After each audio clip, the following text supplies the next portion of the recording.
और अब जयपुर से बड़ी खबर आ रही है। राज्यसभा के तीनों प्रत्याशी निर्वाचित घोषित कर दिए गए हैं। अलका गुर्जर, सतीश पूनिया, नीरज डांगी निर्वाचित घोषित कर दिए गए हैं। ये पहले से ही तय था। जयपुर से बड़ी खबर, राज्यसभा के तीनों प्रत्याशी निर्वाचित घोषित हुए हैं। अलका गुर्जर, सतीश पूनिया, नीरज डांगी निर्वाचित घोषित हुए हैं। और आपको बता दें कि नीरज डांगी एक बार फिर से राज्यसभा सदस्य बने हैं। इससे पहले वही सदस्य थे, उनका ही कार्यकाल संपन्न हो रहा था। एक बार फिर से वो राज्यसभा सदस्य निर्वाचित हो गए हैं। भारतीय जनता पार्टी ने दोनों ही प्रत्याशी नए दिए। अलका गुर्जर और सतीश पूनिया को उम्मीदवार बीजेपी ने बनाया था और तीनों ही प्रत्याशी निर्वाचित घोषित कर दिए गए हैं। जयपुर से ये खबर।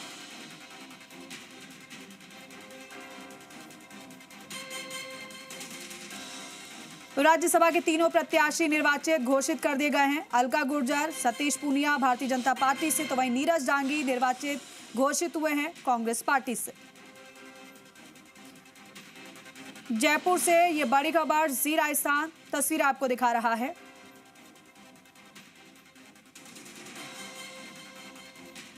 कहीं कोई गड़बड़ी नहीं, कहीं कोई दिक्कत नहीं। ये पहले से ही तय था क्योंकि बहुमत का आंकड़ा था ही, जादुई आंकड़ा था।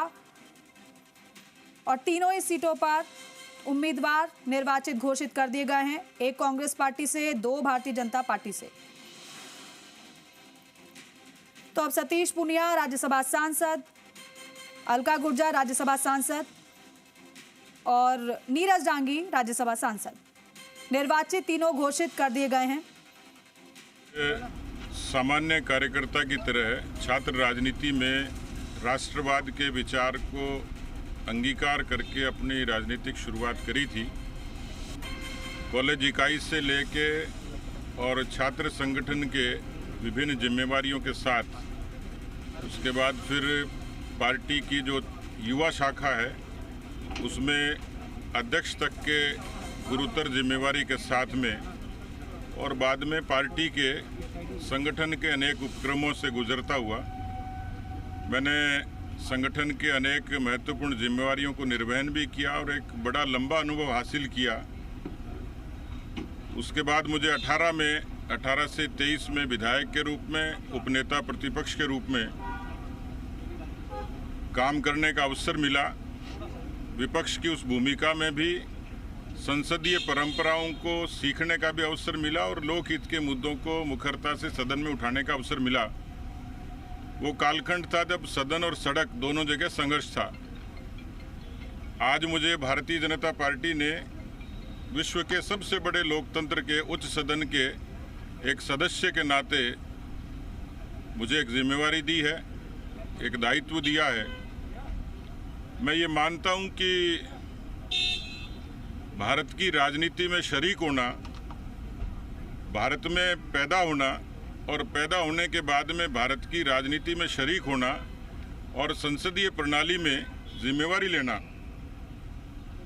ये ईश्वर के आशीर्वाद से, पुरखों के संस्कार से और जिस विचार और संगठन के लिए हम लोग काम करते हैं उनकी प्रेरणा से हासिल होता है। मैं इस जिम्मेवारी के लिए देश के यशस्वी प्रधानमंत्री आदरणीय नरेंद्र मोदी जी, देश के यशस्वी गृह मंत्री आदरणीय अमित शाह जी, हमारे पार्टी के राष्ट्रीय अध्यक्ष आदरणीय नितिन नवीन जी, राजस्थान के प्रदेश अध्यक्ष मदन राठौड़ जी, राजस्थान के मुख्यमंत्री भजनलाल शर्मा जी और पूरी केंद्रीय हमारी टीम को मेरी तरफ से उनको बहुत बहुत मैं कृतज्ञता ज्ञापित करता हूं।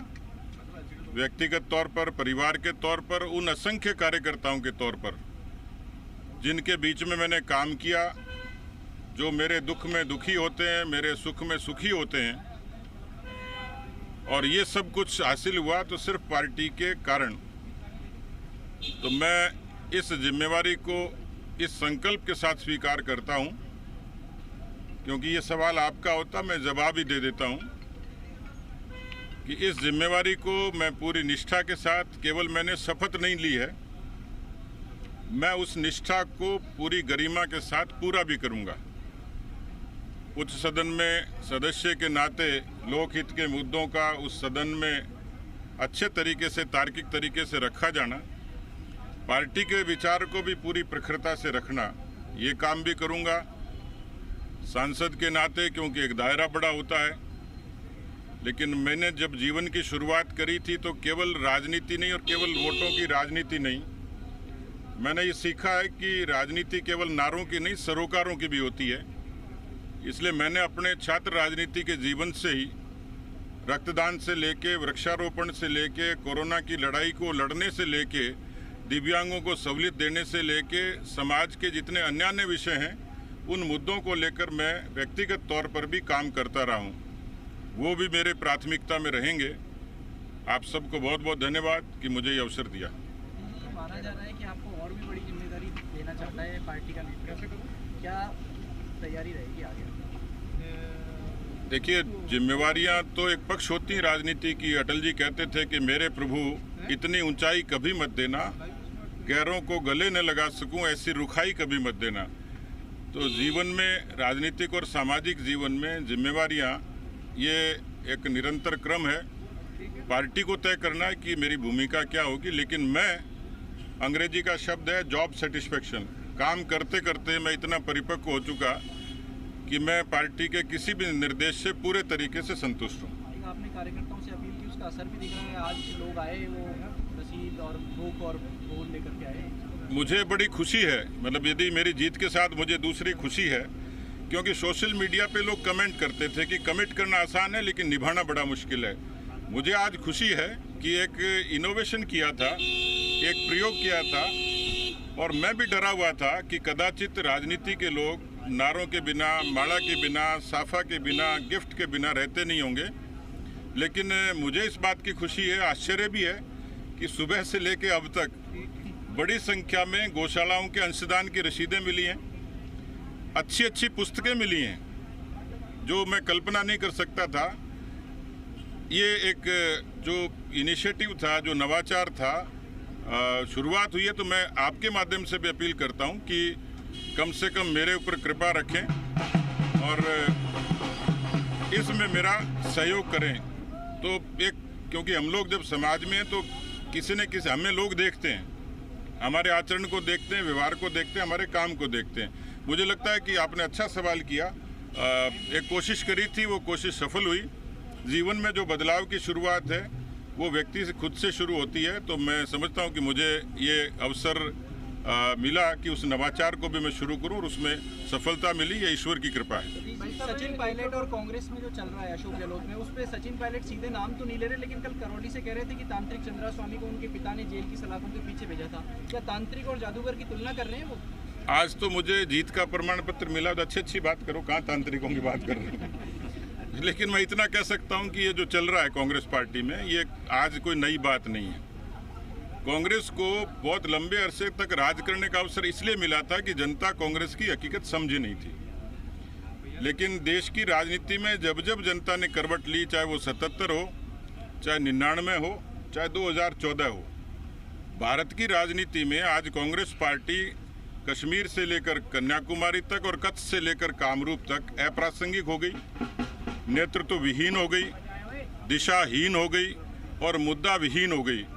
और इसलिए राजस्थान में ये जो नूरा कुश्ती चल रही है, इसके दोषी भी वो खुद हैं, वो लोग, इसमें किसी का दोष नहीं है।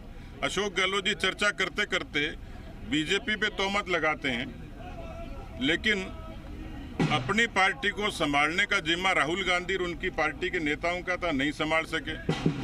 यहाँ पर राजस्थान में पूरे समय 5 साल के कालखंड में कभी वो बाड़े में बंद रहे और कभी बयान करते रहे, कभी लड़ते रहे। ये जो लड़ाई है, मुझे लग रहा है कि कांग्रेस की इस किस्म की लड़ाई है जो राजस्थान में भी कांग्रेस को, क्योंकि बचे कुछ प्रदेश हैं जहाँ उनका वोट बैंक था, जहाँ वो तुष्टीकरण करके अपनी साख को बचा लेते थे। लेकिन मुझे लगता है कि इस लड़ाई से कांग्रेस की साख को परमानेंट बट्टा लगने वाला है। कांग्रेस का कीचड़, बढ़ता कीचड़ ज्यादा कमल खिलाएगा। हम अपनी खूबियों पर, अपने विचार से सत्ता में आते हैं। संगठन की ताकत होती है, नेताओं का हमारा नेतृत्व होता है। बीजेपी कांग्रेस की कमजोरियों पर नहीं, भारतीय जनता पार्टी प्रधानमंत्री नरेंद्र मोदी जी के नेतृत्व से लेके अपनी खूबियों से सत्ता में आती है। ये अलग बात है कि वो बोनस में कुछ हमारी और मदद करेंगे तो हमारी सीटें ज़्यादा आएंगी, और हम इस माइंडसेट को राजस्थान में बदल देंगे कि एक बार कांग्रेस और एक बार बीजेपी, कांग्रेस की फूट भी इसमें मददगार होगी। अलका जी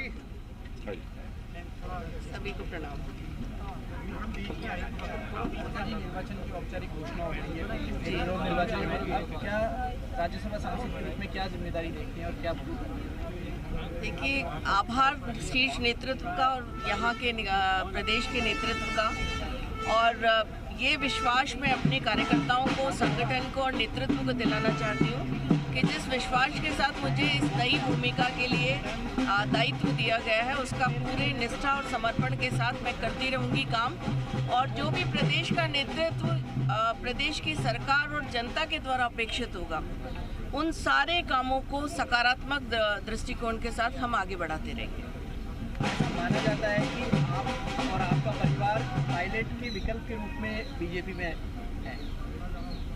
देखिए, कोई किसी का विकल्प नहीं होता, सबका अपना अपना अलग अस्तित्व होता है। वो उनकी भूमिका में काम कर रहे हैं, हम हमारी भूमिका में काम कर रहे हैं, और एक सकारात्मकता के साथ जो हमारी पार्टी, हमारा वैचारिक अधिष्ठान, हमारे प्रधानमंत्री जी का नेतृत्व और राज्य और केंद्र की डबल इंजन सरकार की जो नीतियां हैं उसकी वजह से आम जनता और समाज का झुकाव जो भारतीय जनता पार्टी के प्रति है वो निश्चित रूप से देश को आगे ले जाने में वो भी सहयोगी बन रहे हैं।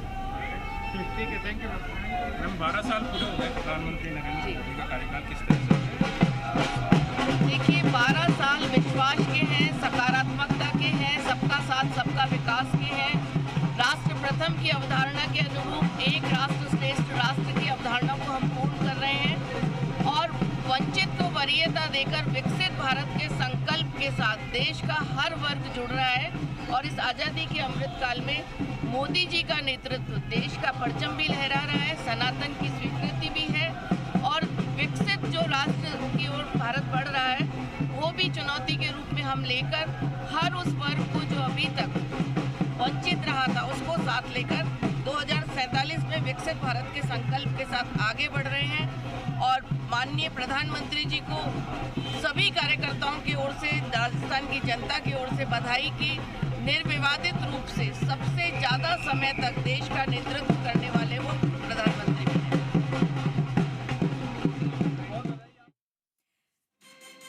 तो देखिए, सतीश पूनिया और अलका गुर्जर को आपने सुना, दोनों ने अपनी बात रखी क्योंकि आज नामांकन का आखिरी दिन भी था, आखिरी समय था, कोई और प्रत्याशी जिसने नामांकन दाखिल नहीं किया था, और अब तीनों ही प्रत्याशियों को निर्वाचित घोषित कर दिया गया है। नामांकन पत्र में कोई कहीं किसी की त्रुटि थी नहीं, और आज आखिरकार सभी को निर्वाचित घोषित किया गया। 18 जून को मतदान होना था, लेकिन जब किसी और प्रत्याशी ने नामांकन दाखिल ही नहीं किया तो फिर आज ही निर्वाचित घोषित कर दिया गया। तीनों ही प्रत्याशियों को, तीनों ने ही जीत का प्रमाण पत्र ले लिया है। खुशी चेहरे पर साफ नजर आ रही थी, और जो समर्थक हैं वो भी काफी ज्यादा उत्साहित और जश्न का माहौल दिखाई दे रहा है।